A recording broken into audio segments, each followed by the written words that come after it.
Hello friend, welcome back to the channel know your computer. तो dear friend, जो आज का हमारा टॉपिक है वो है type of operating system, right. तो बेसिकली स्क्रीन पे आप देख पा रहे हो major 8 category of operating system, जिनको हम वन ऑन वन करके गो थ्रू करेंगे। बहुत ही सिंपल टॉपिक है, ठीक है। तो चलिए स्टार्ट करते हैं। Okay, first basically what is an operating system. एक बेसिक सी डेफिनेशन ले लेते हैं, ठीक है। डेफिनेशन क्या है? Operating system is a program और इंटरफेस बिटवीन किसके, हार्डवेयर और कंप्यूटर यूजर के। कंप्यूटर यूजर कौन है? हम लोग हैं। हार्डवेयर जो डब्बा है, ठीक है, आइधर वो लैपटॉप का है, ठीक है। सी, हम इंटरेक्शन कैसे करते हैं? Basically we use application, either it's WhatsApp, Instagram, Facebook, Snapchat, कोई भी है, ठीक है। हम यूजिंग दोज एप्लीकेशन हम इंटरेक्ट करते हैं सिस्टम के साथ। बिकॉज हार्डवेयर कैसे अंडरस्टैंड करता है? हार्डवेयर को अब बाइनरी लैंग्वेज समझ आती है, और हम लोगों के हिंदी, इंग्लिश, उर्दू, फ्रेंच सारी लैंग्वेजेस आती हैं। तो वो जो इंटरेक्शन मिलता है वो ऑपरेटिंग सिस्टम प्रोवाइड करवाता है। मिनिमम एक ऑपरेटिंग सिस्टम होना चाहिए किसी भी एप्लीकेशन को पर्टिकुलरली यूज़ करने के लिए, ठीक है। तो चलिए स्टार्ट करते हैं फर्स्ट वन से। ओके, तो स्क्रीन पे आप जैसा देख पा रहे हो major category of operating system. For example simple, networking, distributed, multi programming, real time, time sharing, multi processing या फिर मल्टीटास्किंग। इनको वन ऑन वन करके गो थ्रू करेंगे। बहुत ही इजी टॉपिक है, ठीक है। थ्रू डायग्राम हम इनको टेस्ट करेंगे, ठीक है। तो फर्स्ट वन है आपका batch operating system. Batch operating system में आप डायग्राम देख रहे हो, right. For example users, multiple users है। आप हो सकते हो, मैं हो सकता हूँ, थर्ड पार्टी कोई और सकता है, ठीक है। ये लिस्ट ऑफ यूजर है जो टास्क या फिर हम बोल सकते हैं जॉब सबमिट करते हैं। थ्रू कैसे? आइदर कार्ड रीडर के थ्रू या फिर पंच कार्ड के थ्रू वो अपने जॉब सबमिट करते थे। उसके बाद एक ऑपरेटर होता था, ठीक है। Operator is a human being, particular person है जो यूजर से जॉब्स कलेक्ट करता है और उनको बैच सिस्टम में ट्रांसफर करता है। बैच सिस्टम में क्यों ट्रांसफर करता है? सॉर्ट करता है। वो सिमिलर काइंड ऑफ जॉब को एक पर्टिकुलर बैच में डालेगा, फिर दूसरे टाइप के सिमिलर जॉब को दूसरे बैच में डालेगा। फॉर एग्जाम्पल, जैसे सपोज करो कि बैंक में है ना, ठीक है। एंड ऑफ डे क्या होता है? क्रेडिट कार्ड वाले यूज़र है ना, बैंक उनको स्टेटमेंट मेल करता है, ठीक है। तो सपोज करो 1 लाख यूज़र है उनका, और उनको उन्होंने क्रेडिट कार्ड की स्टेटमेंट सेंड करनी है उस 1 लाख यूज़र को। उसमें आप आते हैं, मैं। तो काइंड ऑफ वर्क वो सेम है, राइट। सेम सेम टाइप का काम है। एक स्टेटमेंट मुझे आ रही है, एक स्टेटमेंट फॉर एग्जांपल आपको आ रही है, थर्ड पर्सन को जा रही है, फोर्थ को जा रही है, ठीक है। काम वो सेम है, सिर्फ आप हमारी डिटेल चेंज होगी। हमारा मेरा बैलेंस अपडेट होगा, आपका बैलेंस अपडेट होगा, आपका अकाउंट नंबर जो भी है, ठीक है। तो ये काइंड ऑफ सिमिलर जॉब्स हैं, तो वो उनको क्या करेंगे, एक फर्स्ट बैच में डाल देंगे, ठीक है, राइट। और ऐसे ही वो अदर जॉब्स को भी सॉर्ट करेंगे और सेकंड बैच में डाल देंगे, राइट। और फिर बैच बैच सिस्टम बन गया। यहाँ से अब यूज़र का और ऑपरेटर का कोई रोल नहीं है, ठीक है। ये सबमिट कर दिए जाते हैं कंप्यूटर सिस्टम में। अब सीपीयू इनको वन ऑन वन करके पिक करता है। कैसे? जो सबसे पहले बैच आएगा वो सबसे पहले सॉर्ट आउट होगा, फिर सेकंड बैच, फिर third batch. First in first serve, right. Issue क्या था इसमें? इसमें ना एक टर्म आती है स्टारवेशन करके, ठीक है। स्टारवेशन करके एक टर्म होता है। उसमें क्या होता है कि सेकंड बैच में एक जॉब है जो जस्ट एक सेकंड ले रही है, but due to first batch में एक जॉब है जो एक दिन लेगी, उसको एक दिन वेट करना पड़ेगा। जस्ट एक सेकंड को एग्जीक्यूट होने के लिए उसको एक दिन का वेट करना पड़ेगा, राइट। तो यही उसमें सबसे बड़ी दिक्कत थी, ठीक है। ओके, जो नेक्स्ट ऑपरेटिंग सिस्टम है हमारा वो है multi programming operating system, right. तो सी एक डेफिनेशन देख लेते हैं। Multi programming is an extension of batch processing. क्या बोल रहा है? बैच प्रोसेसिंग का ही एक एनहांस वर्जन है, ठीक है। बैच ऑपरेटिंग सिस्टम आपको पता चल गया, ठीक है। तो उसी को एडवांस किया गया है, ठीक है। वेयर क्या बोलता है? The CPU is always kept busy. Batch operating system में कहीं ऐसा था कि सीपीयू परमानेंट बिजी नहीं रहता था। कहाँ पे? मैं बताता हूँ, ठीक है। Each process needs 2 type of system time. Her process को 2 टाइप्स ऑफ सिस्टम टाइम चाहिए। वो क्या है? फर्स्ट आपका सीपीयू टाइम, सेकंड आपका इनपुट आउटपुट टाइम, राइट। अब ये क्या बोलता है? In a multi programming environment when a process does its IO the CPU can start the execution of other processes. Therefore, multi-programming improve the efficiency. क्या बोल रहा है इसमें? Basically two type system time होता है, एक होता है इनपुट आउटपुट, एक होता है CPU का, ठीक है। CPU वाला टाइम आपको पता चल गया, CPU जो एग्जीक्यूट करता है, ठीक है, एग्जीक्यूशन करता है वो CPU। इनपुट आउटपुट टाइम क्या होता है? इनपुट आउटपुट टाइम वो होता है जिसमें आपका डाटा रीड किया जाता है या फिर राइट किया जाता है, ठीक है। डाटा रीड और राइट मैं बताता हूँ, ठीक है।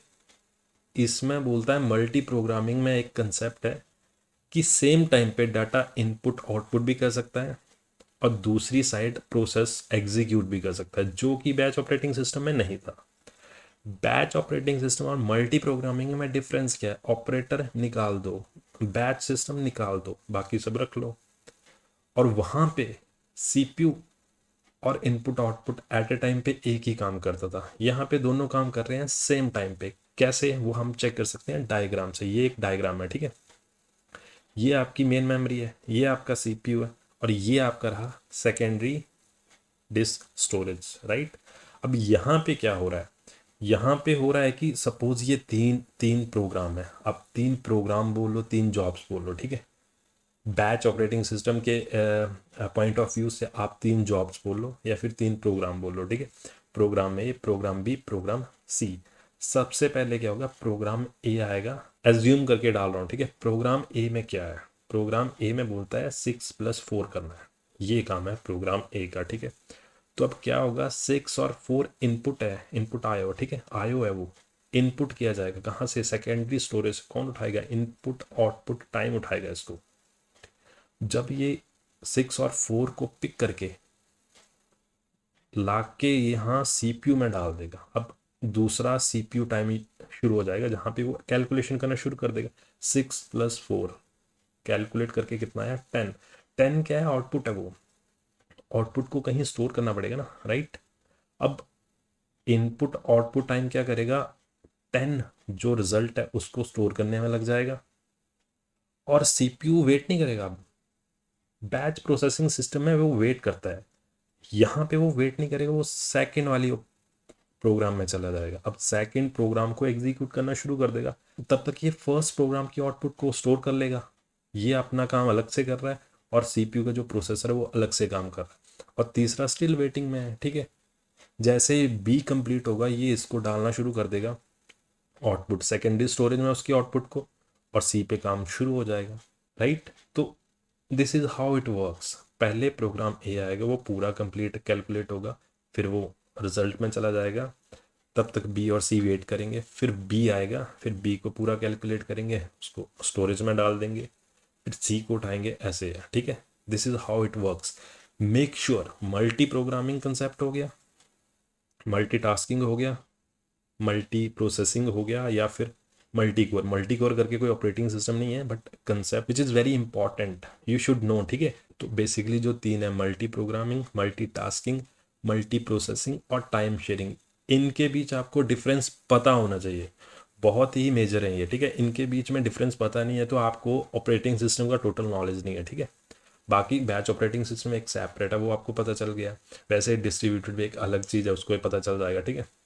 नेटवर्किंग हो गया, रियल टाइम हो गया, वो सारे सेपरेट हैं और कनेक्ट नहीं है वो एक दूसरे के साथ इतने ज़्यादा। बट ये जो मैंने अभी नाम बताए हैं, मल्टी प्रोग्रामिंग, टास्किंग और प्रोसेसर और टाइम शेयर, ठीक है, ये खुद में कनेक्टेड है एक दूसरे से। हर एक ऑपरेटिंग सिस्टम ऐसा लगता है कि इन दोनों में डिफरेंस क्या है, तो साथ साथ में चेक भी करते जाना कि डिफरेंस क्या है, ठीक है।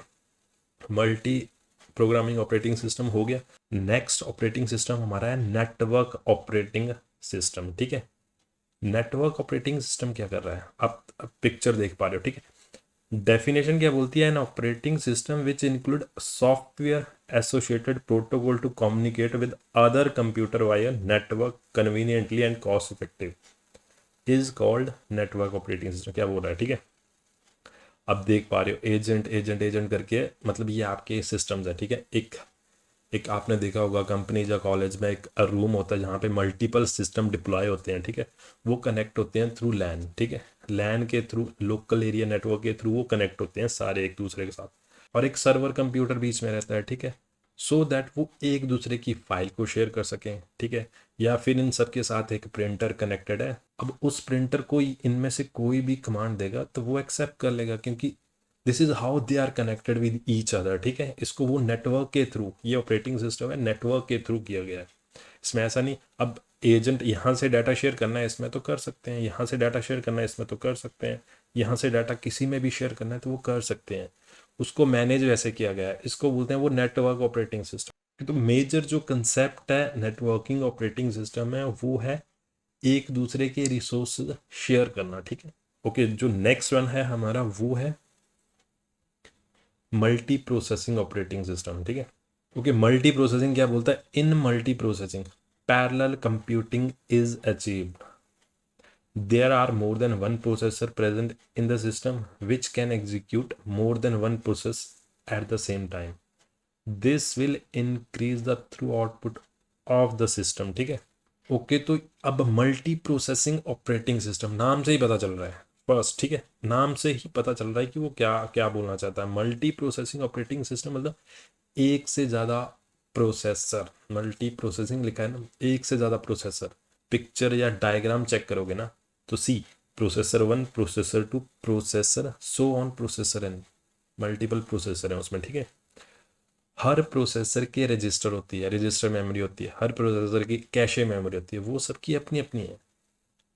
तो अब सिंगल प्रोसेसर में क्या होता था कि वो शेयर करते थे, 2 3 4 5 वर्क जो हो रहे हैं वो एक ही रजिस्टर मेमोरी को शेयर करते थे या फिर एक ही कैशे मेमोरी को शेयर करते थे, राइट। बट इसमें आपके रजिस्टर्स, कैशे मेमोरी सब डिफरेंट है। आपकी मेजर मेमोरी होगी, बस होगी, इनपुट आउटपुट डिवाइसेस, वो रिसोर्स शेयर करते हैं, वो सेपरेट नहीं होते हैं, ठीक है। इनपुट आउटपुट सेम ही रहते हैं, मेमोरी भी सेम ही रहती है, बस सिस्टम भी उनका एक ही होता है कॉमन। जो कॉमन चीज़ें ना ये कॉमन चीज़ें हैं, बस, memory, input output devices. But register memory होगी, कैशे मेमोरी, ये सबकी डिफरेंट है। सो सेम टाइम पे मल्टीपल प्रोसेसर का मतलब ये है कि सेम टाइम पे मल्टीपल काम हो रहे हैं, ठीक है। मतलब यहाँ पे जैसे कि सपोज करो 3 प्रोसेसर हैं तो 3 काम सेम टाइम पे हो सकते हैं, ठीक है। इनकी ज़रूरत इसलिए पड़े क्योंकि बहुत बहुत ज़्यादा हैवी सॉफ्टवेयर जब यूज़ होते हैं तो सिस्टम की परफॉर्मेंस बहुत कम हो जाती है। उनको परफॉर्मेंस को मेंटेन करने के लिए मल्टीपल प्रोसेसर है। अभी एक कंसेप्ट और है, ये तो मल्टी प्रोसेसिंग ऑपरेटिंग सिस्टम है, एक मल्टी कोर भी होता है। हर प्रोसेसर पे डिफरेंट कोर होते हैं, ठीक है। इस पर मैं ऑलरेडी एक वीडियो बना चुका हूँ, आप आई बटन में मैं आपको उसका लिंक प्रोवाइड करवा दूंगा, ठीक है, कि मल्टी कोर क्या होते हैं, ठीक है। तो वहाँ से आपको एक बेटर आइडिया और मिल जाएगा कि कैसे वर्क करते हैं ये, ठीक है। ओके, तो नेक्स्ट जो हमारा ऑपरेटिंग सिस्टम है वो है multitasking operating system. Multi processing का पता चल गया, ठीक है, मल्टी प्रोग्रामिंग का पता चल गया। अब मल्टीटास्किंग जैसे बताऊंगा ना तो आपको कंपैरिजन करना है यार, ठीक है, साथ में आपको जस्ट नोटिस करना है कि डिफरेंस क्या है, ठीक है, मैं साथ में बता दूंगा कि मल्टी प्रोग्रामिंग और मल्टीटास्किंग में क्या डिफरेंस है, ठीक है। मल्टी प्रोग्रामिंग और फिर मल्टी प्रोग्रामिंग मल्टी प्रोसेसिंग में क्या डिफरेंस है, मल्टी प्रोसेसिंग या फिर मल्टीटास्किंग में क्या डिफरेंस है, ठीक है। तो मल्टीटास्किंग ऑपरेटिंग सिस्टम क्या बोलता है, the multitasking operating system is a logical extension of multi programming system. क्या बोल रहा है, लॉजिकल एक्सटेंशन है पर किसकी, मल्टी प्रोग्रामिंग को थोड़ा सा एडवांस किया गया तो मल्टीटास्किंग बना। कैसे बताता हूँ, ठीक है। तो उसको हम बोलते हैं मल्टीटास्किंग। उसमें क्या फीचर ऐड किए गए, मल्टी प्रोग्रामिंग में क्या फीचर ऐड किए गए कि मल्टीटास्किंग ऑपरेटिंग सिस्टम अचीव हुआ, ठीक है। that enable multiple programs simultaneously, ठीक है। it allow a user to perform more than one computer task at the same time। अगर आपको याद है तो मल्टी प्रोग्रामिंग में आपको याद है कि प्रोग्राम ए, प्रोग्राम बी, प्रोग्राम सी होता, ठीक है। प्रोग्राम ए कंप्लीट होगा फिर प्रोग्राम बी पे जाएगा, बी कंप्लीट होगा अनटिल वो तब तक सी वेटिंग में होगा, बी कंप्लीट होगा फिर सी पे जाएगा, ठीक है। This is the scenario. अब यहाँ पे क्या हो रहा है मल्टीटास्किंग में कि सपोज करो मल्टीपल एप्लीकेशन आपने ओपन, आप कंप्यूटर सिस्टम ओपन करते हैं ना, हो आपने बैकएंड में डाउनलोडिंग लगा रखी है, आपने फ्रंट एंड पे भी एलसी मीडिया प्लेयर चला रखा है, आपने अपनी फाइल्स ओपन कर रखी हैं document related, for example MS word हो गया, पावर पॉइंट हो गया या फिर एक्सेल, ठीक है। तो यहाँ पे आप देख पा रहे हो 3 एप्लीकेशन। एक एप्लीकेशन आपने वर्ड ओपन कर रखी है, दूसरी एप्लीकेशन आपने ब्राउज़र चला रखा है, तीसरी एप्लीकेशन आपने ईमेल को भी ओपन कर रखा है। पहला क्वेश्चन है मल्टी प्रोग्रामिंग होती तो क्या होता। वर्ड पे आप काम, पहले वर्ड एग्जीक्यूट, अगर वर्ड सीपीयू में आता तो पहले सारा काम वर्ड में फिनिश करते आप, ठीक है।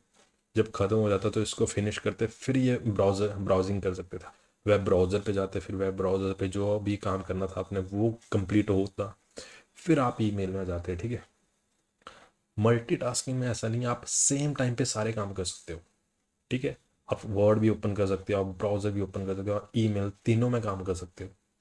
मेक श्योर प्रोसेसर एक ही है। मल्टी प्रोसेसर देखा होगा आपने अभी जो इससे पहले मैंने बताया, वो कंसेप्ट अलग है। मल्टीटास्किंग में क्या है, प्रोसेसर एक ही है, ठीक है, पर एक प्रोसेसर वो इतनी स्पीड से चला है ना कि हमें पता भी नहीं चल रहा कि कब स्विच कर रहा है, कब वो वर्ड को कंप्लीट कर रहा है, कब वो वेब ब्राउज़र का काम कंप्लीट कर रहा है, कब वो ईमेल का कंप्लीट कर रहा है। अब फॉर एग्जांपल आप मान सकते हो कि आपके जैसे घर पे कोई फ़ैन है, ठीक है, सीलिंग फ़ैन है, ठीक है, आपने उसको ना 1 नंबर पे चलाना है, और आप नोटिस कर सकते हो कि जो उसके फ़ैन के ब्लेड हैं, यू कैन नोटिस कि वो कितनी स्पीड से आप उनको देख सकते हो, ठीक है, धीरे धीरे घूम रहे हैं, राइट। सेम फ़ैन को आपने 5 की स्पीड पे ऑन करना है। अब लगा लो जो आप जितना लगा सकते हो, आप उसकी स्पीड देख ही नहीं आप ब्लेड को नोटिस नहीं कर पाओगे कि कहाँ पे है वो, ऐसा लगेगा कि हर जगह प्रेजेंट है, ऐसे इतनी स्पीड से जा रहा है, ठीक है। तो वही कंसेप्ट है मल्टीटास्किंग में, प्रोसेसर एक ही पर वो इतनी स्पीड से जा रहा है, इतनी ज़्यादा स्पीड से, मतलब वो मिली सेकेंड में स्विच कर रहा है। एक मतलब 10 से 15 मिली सेकेंड में वो शायद वर्ड को दे रहा है, 10 से 15 मिली सेकेंड शायद वो वेब ब्राउज़र को दे रहा है, 10 से 15 और 10 से 15 सेकेंड शायद वो ईमेल को दे रहा है। मिली सेकेंड, नॉट अ सेकेंड, ठीक है। तो जब वो इतनी स्पीड से काम कर रहा है तो हमारे लिए एकदम स्मूथ लग रहा है, मुझे ऐसा लग रहा है कि वर्ड के लिए एक अलग से प्रोसेसर काम कर रहा है, ब्राउज़र के लिए एक अलग से कर रहा है, और ईमेल के लिए एक अलग से कर रहा है, बट एक्चुअली वो एक ही प्रोसेसर है जो स्विच करके सब में काम कर रहा है, ठीक है। तो ये डिफरेंस है मल्टी टास्किंग, प्रोग्रामिंग और प्रोसेसिंग में, ठीक है। तो जो नेक्स्ट कंसेप्ट है हमारा वो है real time operating system. Okay, in real time system, each job carries a certain deadline within which the job is supposed to be completed, otherwise the huge loss will be there, or even if the result is produced it will be completely useless। क्या बोल रहा है, real time operating system में वो ये बता रहा है कि टाइम की बहुत ज़्यादा वैल्यू है, फ्रैक्शन ऑफ सेकंड भी आगे पीछे हुआ ना तो आप जो रिजल्ट आपको मिल रहा है या तो वो आपको मिलेगा नहीं, अगर मिल भी गया रिजल्ट तो वो यूज़फुल नहीं होगा।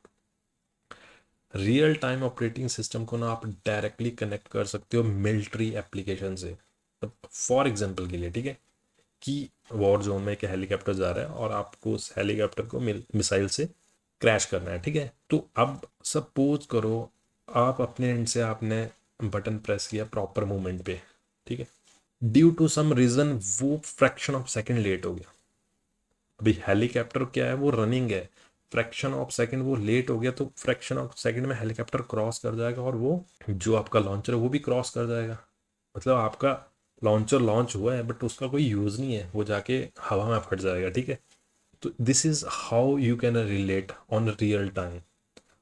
एक और एग्जांपल है, फॉर एग्जांपल आप गाड़ी में जा रहे हो, ठीक है, तो गाड़ी में somehow you got an accident, ठीक है, बट अब गाड़ी के जो एयर बैग रहते हैं, ठीक है, एयर बैग सपोज करो with in second let open हुए, तो इससे क्या होगा, पर्टिकुलर बंदा तो गया ना, वो थोड़े से लेट हो गए, तब तक तो बहुत बहुत बड़ा नुकसान हो जाएगा, नुकसान क्या है, जान का नुकसान है, ठीक है।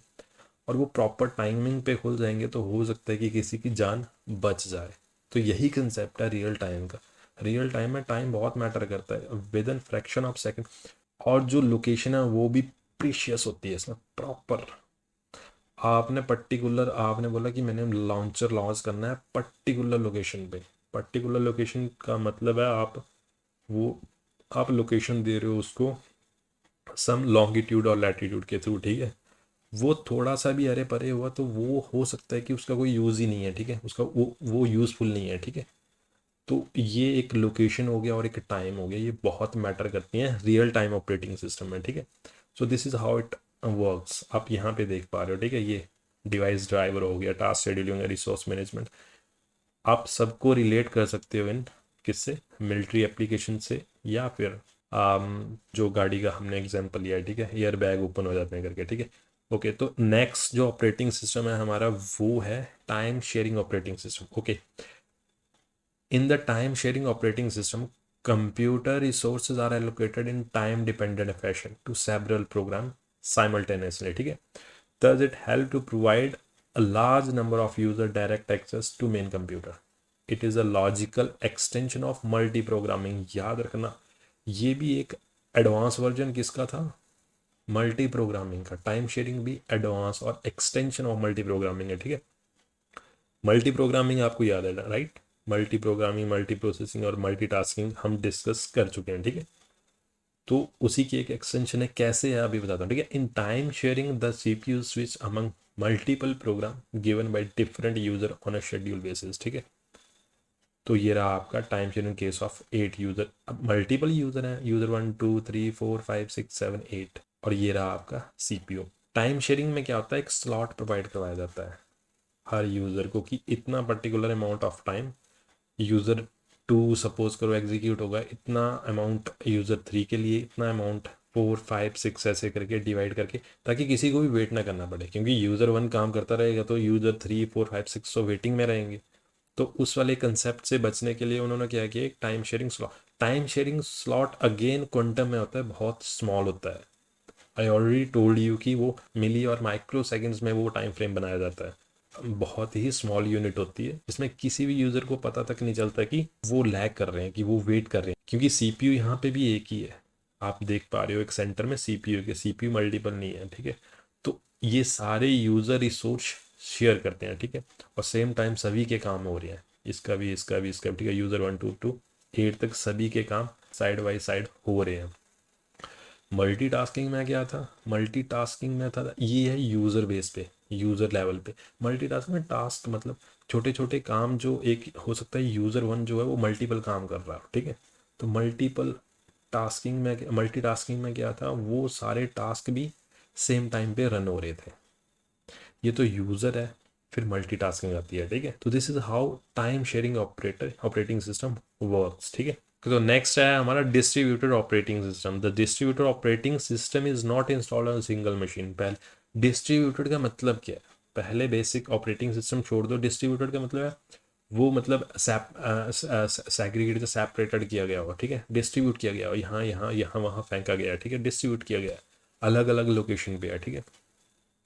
तो वही बोल रहा है, distributed operating system not install on a single machine. Single machine में नहीं होता, पहला तो कंफर्म हो गया, ठीक है। It is divided into parts and these parts are loaded on different machine, ठीक है। A part of distributed operating system is install on each machine to make their communication possible. Distributed operating system are much more complex. ये बहुत ज़्यादा complex होते हैं as compare to normal, क्योंकि ये एक जगह पे होस्ट नहीं है, ठीक है। Large and sophisticated than network operating system because they also have take care of varying networking protocol। Network operating system में क्या होता था, कम्युनिकेशन के लिए प्रोटोकॉल यूज किए जाते थे, ठीक है। इसमें डिस्ट्रीब्यूटेड ऑपरेटिंग सिस्टम में क्या हो रहा है, पहले तो नेटवर्किंग प्रोटोकॉल यूज किए जा रहे हैं सिर्फ ऑपरेटिंग सिस्टम के कम्युनिकेशन के लिए। डिस्ट्रीब्यूटेड में क्या हो रहा है, ऑपरेटिंग सिस्टम अलग अलग जगह पड़े हुए हैं ना, उनको कनेक्ट करने के लिए नेटवर्किंग प्रोटोकॉल अलग से लग रहे हैं, और फिर उनमें कम्युनिकेशन करने के लिए जो प्रोटोकॉल यूज हो रहे हैं वो अलग से लग रहे हैं, ठीक है। ये सारे एक दूसरे से कनेक्ट कैसे कर रहे हैं, थ्रू डिस्ट्रीब्यूटेड ऑपरेटिंग सिस्टम, ठीक है। किसी में भी कोई कॉमन नहीं है, ये लोकल एरिया नेटवर्क अलग है। पहले जो हमने नेटवर्क ऑपरेटिंग सिस्टम के बारे में पढ़ा वो जस्ट यही था, ये वाला पार्ट था, राइट। लोकल एरिया नेटवर्क, जिसमें ये आपका फाइल सर्वर हो गया, सिस्टम हो गया, या फिर प्रिंटर हो गया, वो सारे एक दूसरे से कम्युनिकेट कर रहे थे, राइट। बट यहाँ पे देखो, गेटवे वाला कंसेप्ट भी आ गया, फिर यहाँ पे होस्ट है, ये गेटवे क्रॉस करोगे फिर होस्ट मिलेंगे, फिर यहाँ पे। तो ये थोड़ा ब्रॉड लेवल पे है, ठीक है, डिस्ट्रीब्यूटेड है, ब्रॉड लेवल पे है। वो जस्ट एक लोकल एरिया नेटवर्क लेवल पे आप सोच सकते हो, ये थोड़ा ब्रॉड है। थ्रू डायग्राम आई होप कि आपको एक बेसिक अंडरस्टैंडिंग मिली है related type of operating system, ठीक है। मिलते हैं नेक्स्ट वीडियो में, तब तक बाय बाय।